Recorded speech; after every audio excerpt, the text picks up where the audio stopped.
Good evening and namaskarams to all of you. On behalf of Palam, I take great pleasure in welcoming you all. And today we have Ms. Leela Samson, who's going to give us a presentation on Natya Anubhav. Ms. Leela Samson is a renowned Bharatanatyam exponent and choreographer, and she is an alumni of Kalakshetra. As a virtuoso performer and sensitive interpreter of the nuances of Bharatanatyam, Ms. Leela Samson has carved a niche for herself in the dance field. She is the founder of the dance company Spanda, which attempts to create new works in Bharatanatyam. Some of her choreographies are considered really very path-breaking. And Ms. Leela Samson is a recipient of very many coveted awards, including the Sanskrit Award in 1982, Sangeet Natak Academy Award in 2000, the Padma Shri Award, and so on. Her legdems are much sought after by Rasikas, as they are presented in a structured manner, perfectly balancing the science and art elements of Bharatanatyam. Now we present to you Ms. Leela Samson. Welcome, ma'am. Thank you, Radha, and thank you to Palam for inviting me to make a presentation on Bharatanatyam. Since it's such a generic subject and such a lot that goes into making it what it is, we are going to be trying to concentrate on the Margam. And when you talk of a form,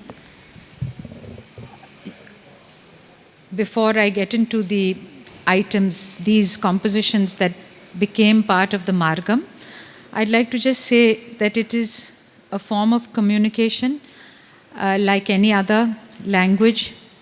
And in general, one can assume that it is based on two very strong pillars that hold up the edifice of Bharatanatyam. One is Nritta and one is Nritya. Nritta is made up of another whole set of elements like adavas, mudras, postures, mandalas, all these kind of things that go into the form. We are not going into those areas. And the other is based on Mukha Abhinaya and expression, interpretation of Sahitya. Today we are concentrating on what became known as the Margam, and I do believe it was fashioned by the Tanjore Quartet. What we received as the Margam, and in general, one could say that before the 60s, it was very definitely Alaripu Jatiswaram Shabdam, Varnam, and Tilana.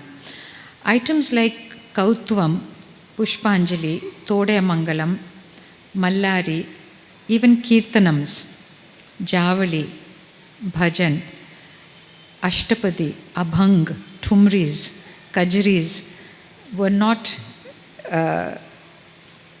actually part of what was conceived of as the Margam. Now you see more and more.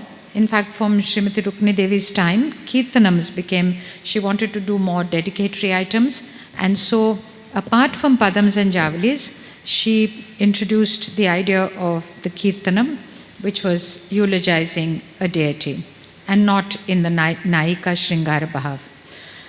So let us try and go through what was handed down to us, and I'll try and give you an idea of what goes into making it a wonderful, really beautiful piece of dance.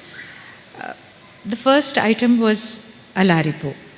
And I really have to, many times in my career, I have bowed my head to whoever it was who conceived of this, because we do know that the Tanjore Quartet were responsible for the musical element of the dance. But who actually decided on the dance element is still something that's not clear to me. But whoever did it, it was, even musically, it is an amazing abstraction, and so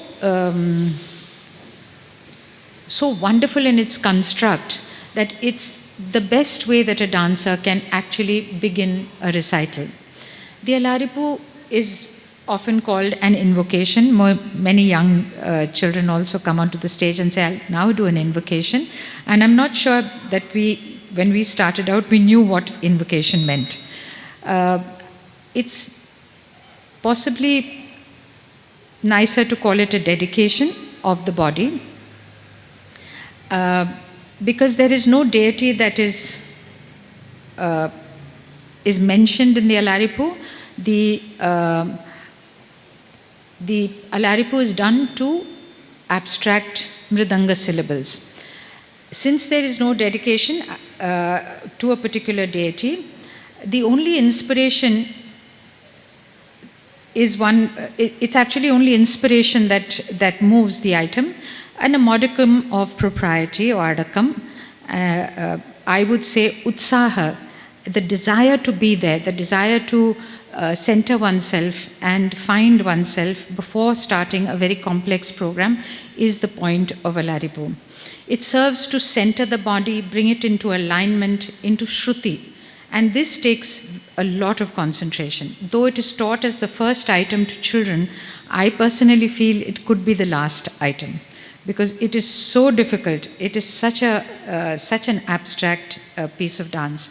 There is no time or space for virtuosity or flamboyance, in my opinion.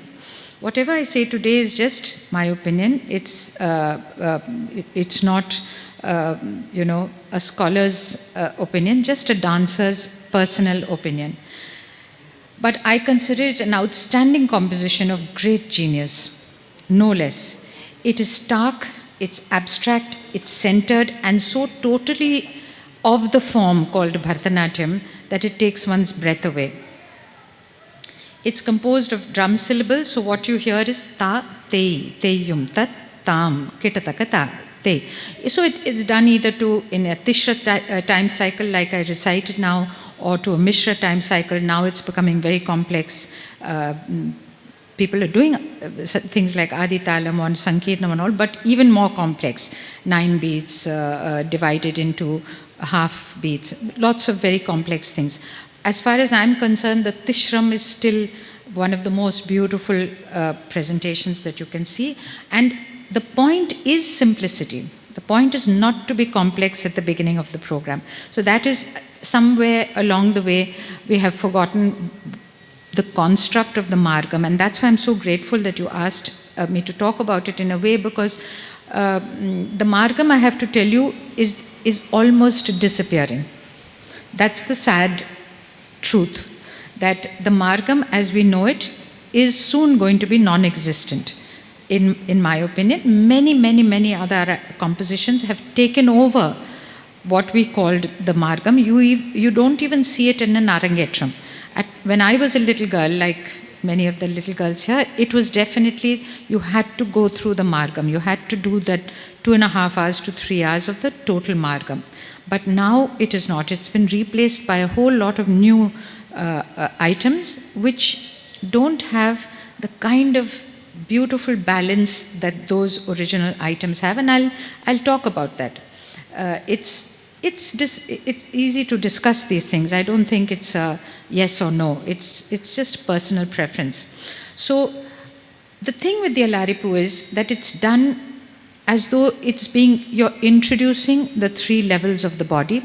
I've asked 2 beautiful dancers to assist me today, Bhavajan Kumar and Satyapriya Iyer Mohan. So,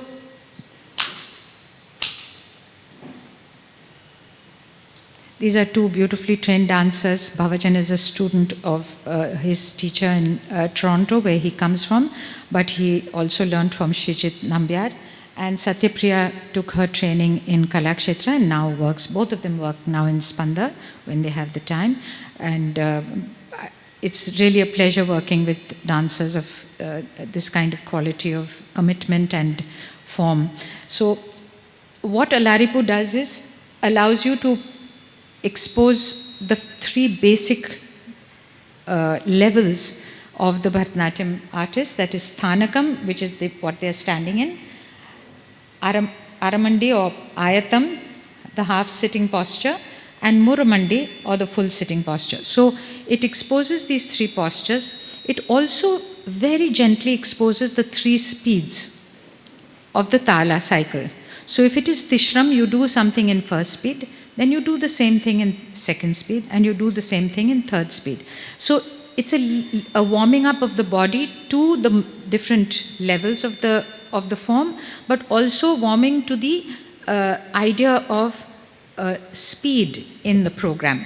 You do something slowly, then something a little faster, and then a little faster than that. There are no complicated jatis, there's no complicated abhinay, any particular expression on her face, except one of utsaha. That's my personal, some people say that, a smile is enough.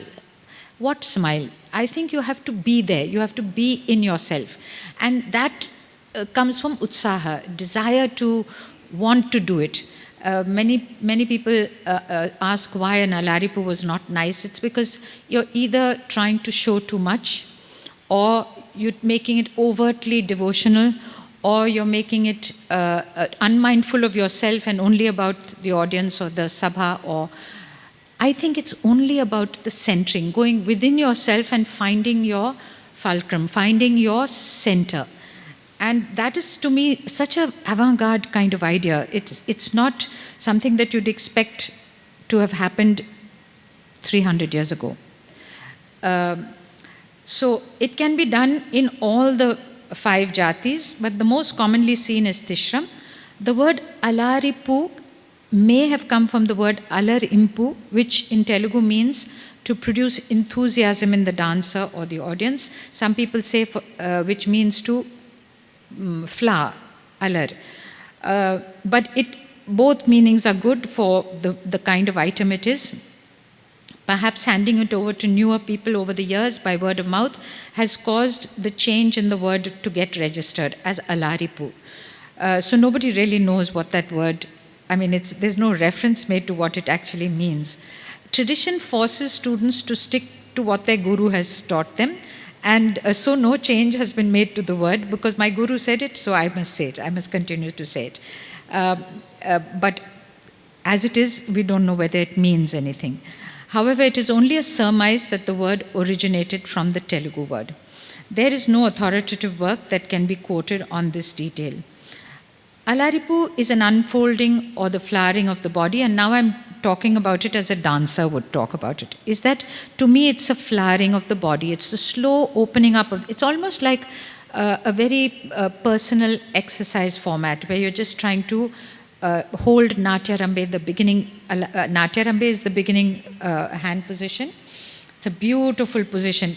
Look at this position. It doesn't get more, in a sense, modern than that. No? And it's so traditional as well. Beautiful posture. And the dominant rasa in Alaripu, they say is bhakti. I would say utsaha. The ragas originally used were Nate and Shankarabharanam. Nate or Saurashtram were perhaps used because of their appropriateness in temples when the deity was first taken around the temple. So in performances too, this is done.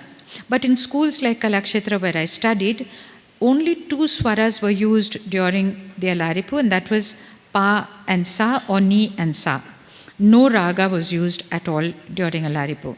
Now we'll show you a bit of Alaripu, and we don't have to do the full items, we'll just try and show you how